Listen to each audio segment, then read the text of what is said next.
নমস্কার ফ্রেন্ডস, কেমন আছেন সকলে? আশা করি ভালোই আছেন।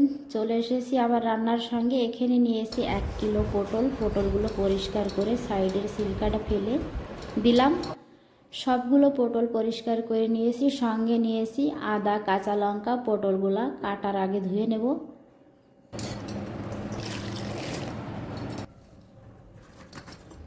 পটলের মাঝখান থেকে একটা চিরা লাগিয়ে সাইডে একটু কেচে নিলাম।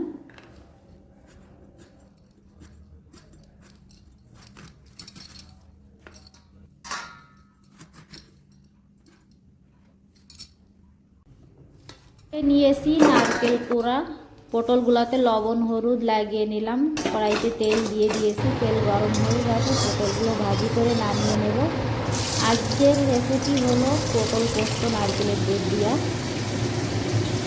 নারকেল থেকে দুধ বের করে নিলাম। এভাবে সবগুলো পটল ভাজি করে নামিয়ে নেব।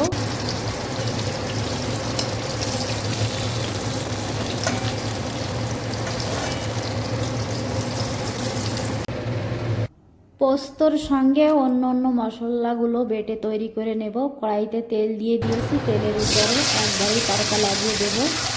গোটা জিরা, তেজপাতা, বেটে নেওয়া জিরা, আদরক, লবণ, হলুদ, আধা চামচ শুকনো লঙ্কা, কাঁচা লঙ্কা একটু চালিয়ে পোস্ত বাটা দিয়া একটু চালিয়ে নারকেলের দুধ দিয়া দিলাম।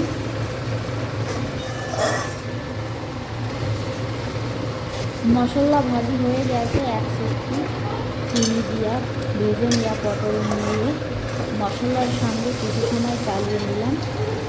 নারকেলের দুধ মিলানো জল দিয়ে দিলাম সবজিতে।